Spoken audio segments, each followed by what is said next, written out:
Well, howdy there, Internet people. It's Bo again. So, today we are going to talk a little bit about Russia and ages. And we're going to go over some information that has started to circulate, and it's not wrong. It's actually accurate information. And even the overall conclusion that is being reached by it isn't wrong. But the information is incomplete, and because of that, it's leaving people with a misconception about what is going to actually be happening on the ground in Ukraine.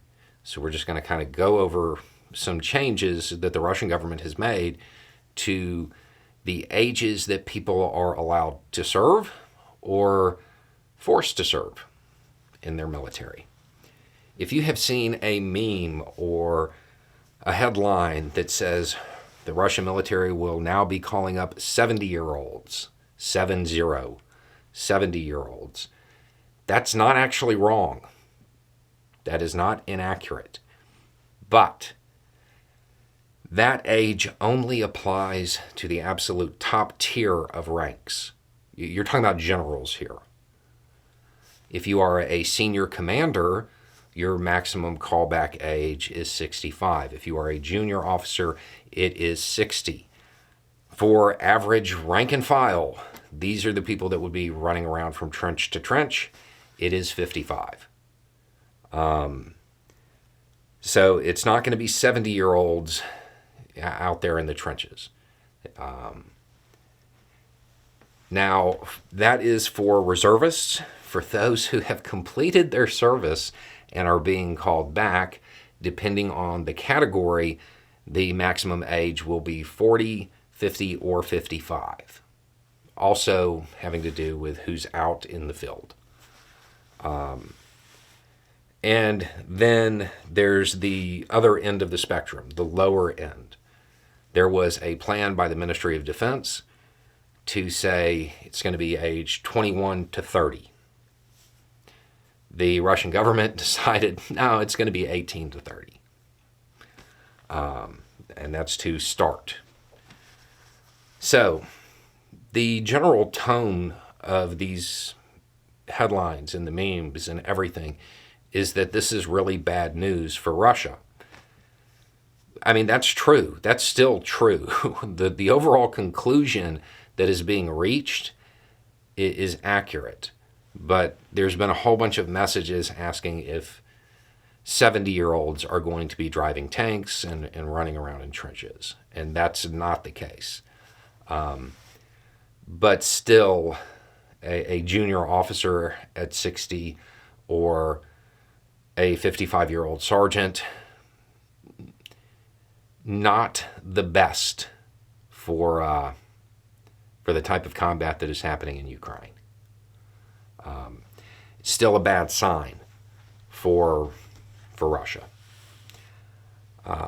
Now, on a completely separate but totally related note, recently I made a boo-boo when I was talking about the Michigan electors. And I list the electors' ages, and then I say, thanks, Mark.